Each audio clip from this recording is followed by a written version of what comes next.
Today, we're flying 14 hours from Doha to Washington, D.C. on what may be the world's best business class experience and is the only airline in the world to offer caviar service in business class. This flight has a luxurious suite with an incredible amount of privacy and has some of the comfiest beddings you'll find in the sky. This business class also offers dine-on-demand service, so you can have as many of these incredible dishes as you want whenever you want. So, is this really the best business class in the world? Let's find out. Welcome to Qatar Airways Qsuites with Mark. Our journey today begins in Doha International Airport, where I get to see for the very first time the giant lamp bear sculpture that sits at the heart of the airport. Also on the way to the gate, I saw my absolute dream car, so if anyone has a spare $300,000 lying around, donations to the channel are always welcome. Once we got to the gate, we got a very quick look at our aircraft today, which is the A350-900, and we boarded in the front doors with the rest of the Qsuites passengers.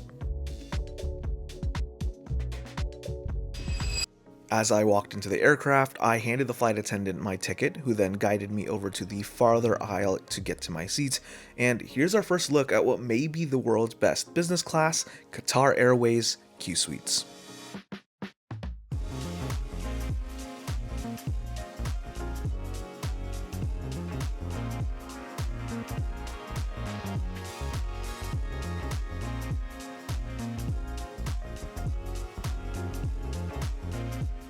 So welcome to Qatar Qsuites, where the initial impression is there is a ton of room around me. I also never realized how tall the seat is and how tall the walls are around the seat as well. Then you get a ton of leg room, and here I am kicking, just happy to be in Qsuites. On your seat, you'll find your Boutique Amenity Kit along with your pre-packaged moist towelette. You'll also find 2 pillows on your seat, with this one being your larger pillow for sleeping, and your beddings is pre-packaged as well. Then you'll get your dining menu and also a separate drinks menu that comes along with it. And finally, here's our lemon mint welcome drink, which was delicious. Soon after, we were pushing back from the gate, and the safety video began, which I have grown really accustomed to these super theatrical, super overdramatic safety videos. I think they're much more interesting, so love seeing it here as well. And we were off.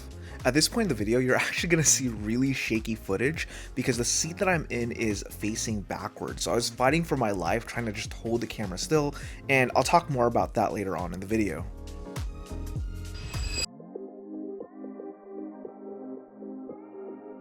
Once we were at cruising altitude, I ordered a glass of the Chardonnay, and I was also given a light snack option between warm nuts and beetroot chips, and I chose the beetroot chips in this example. The Chardonnay was very solid, but really the standout was how good the beetroot chips are, which really did surprise me, and I would definitely order that again.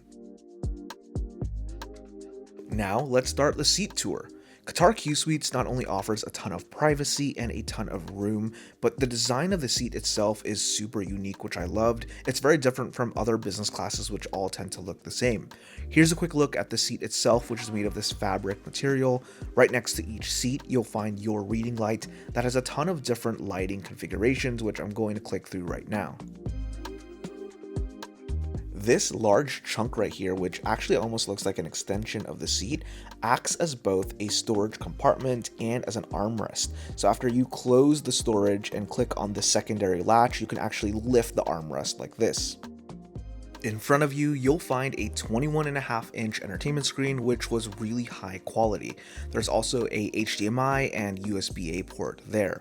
In terms of your tray table, it does stick out awkwardly into the seat, which isn't too bad, and pulling it out, it was much larger than I thought it was going to be. Here is my whole hand and forearm for a comparison, and yes, we're still talking about the tray table. Finally, for your footwell, it was a little bit on the smaller side, but we'll get into that later in the video. Directly to the right of the entertainment screen, you'll find this counter area which has a ton of room for your drinks, and then also this mini shelf area where you can store things as well. Then there's the full control panel to control essentially every aspect of your seat. Your entertainment screen is touchscreen, but you do have this remote available, which we'll dig into later on in this video, a universal power outlet, a headphone jack, and then this card reader, which let me know down in the comments if anyone knows what that is for. I couldn't figure it out during this flight. Qsuites is a fully closed door cabin, and as you can see, there are no gaps in the doorway on the sides, but you do have a small tiny gap just right down below, which isn't a big issue at all. I do want to highlight the gorgeous design of the Qsuites door in this maroon with gold accents colorway. It's important to note the walls of your Qsuite are extremely tall, so passengers walking around the aisle can't peer into your cabin, which offers you a ton of privacy. And finally, if you're sitting in the window seats, you do get 2 individual air nozzles per seat, so you can control and regulate your temperature yourself. If you're enjoying this content so far, consider hitting the like and subscribe button down below, and thanks so much in advance. Because this flight left at 1 a.m., I wasn't super hungry and wanted just a quick bite before heading to bed. What really surprised me was for every meal service, you get this really elaborate presentation, which really helped elevate the luxury feel of Qatar Qsuites. For my snack, aside from this bread appetizer that you get, I ordered the lobster mac and cheese, which was okay in both presentation and flavor. I wasn't super impressed, unfortunately.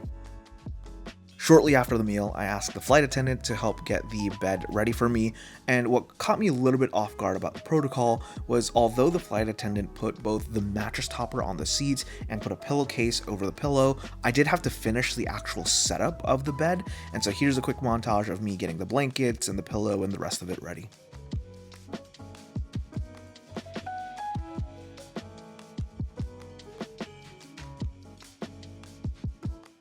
In terms of the bedding you have on this flight, so you do have this small throw pillow that you can use, and this larger pillow, which they did put a pillowcase on, is the single best pillow I've ever had on any business or first class flight. It is literally hotel quality.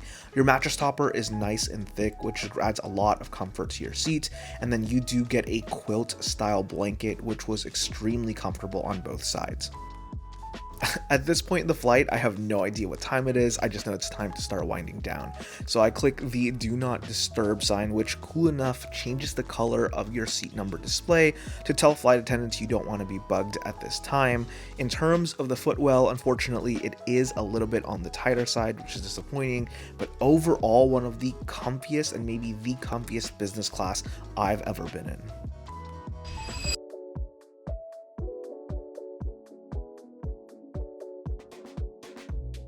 I'm usually too excited to be on these business class flights to sleep too long, so after a couple hours of rest, let's go ahead and check out the entertainment screen. The Qsuites entertainment screen is touchscreen, and I found it to be extremely responsive, which was impressive.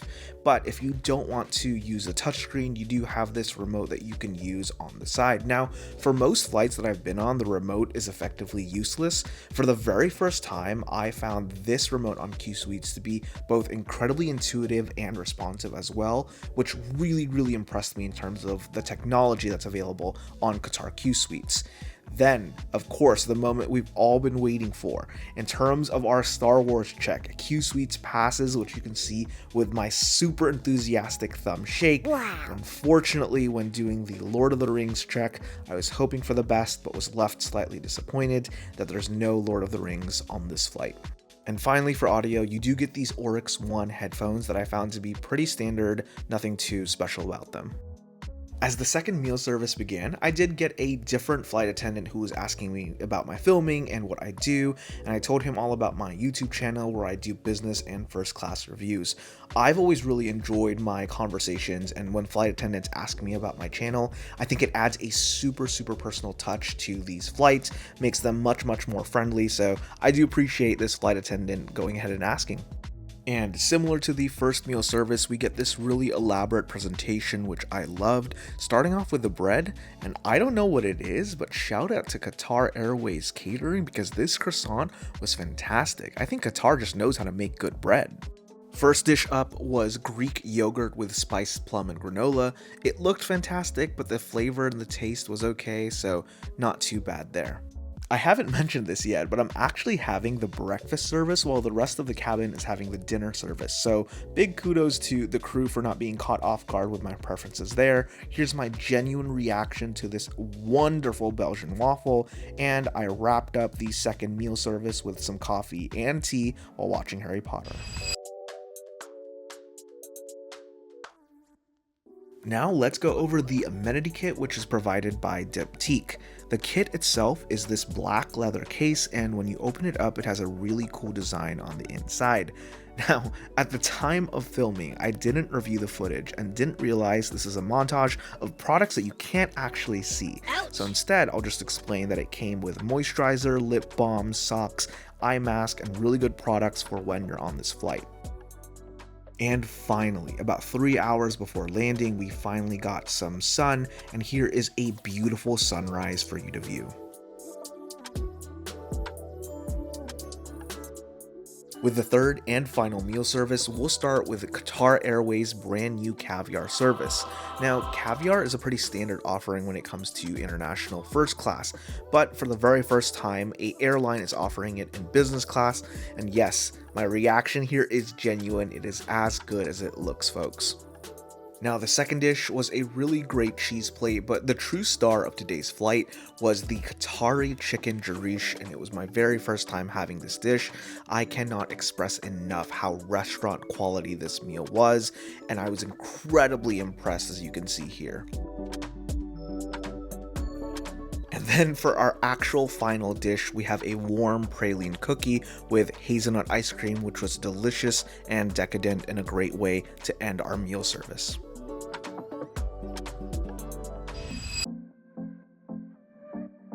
With about an hour left on this flight, let's talk about some of the highlights and the lowlights of this experience, with the first highlight being the food. These have been some of the best dishes I've ever had on a flight, with my favorites being the caviar service, the Qatari chicken jarish, and then finally the Belgian waffle. Second is the suite itself. Not only do you get an immense amount of space, the actual seat itself is extremely comfortable, you have an entertainment screen with a ton of movie options, and finally, I do want to highlight the privacy that you get in Qsuites. This is probably the most private business class I've ever been in. And the final highlight of this flight has to be the flight attendants. Their service was not only attentive and really fantastic, they were personable and chatting with me about my channel and the things that I do, and I do always love that personal touch. And finally, let's talk about the lowlights, and I do admit I had to be pretty nitpicky here because this experience was so great. The first lowlight is I wouldn't recommend sitting in seat 1 kilo. Because I shared a wall with the bathroom, unfortunately I heard every time the toilet flushed, which wasn't great. The second lowlight, and again this is very minor, the protocol where they didn't actually fix up the entire bed, and as you can see here I had to go ahead and finish setting up the blankets, was a little bit odd to me, but nothing too major there. Let me know down in the comments, do you think Qatar Airways is the best business class experience in the world? I'd love to hear your thoughts. Now, if you want to see what may be the best first class experience in the world, I highly recommend you click this video on your screen now. Thanks so much for watching, and we'll see you guys in that video.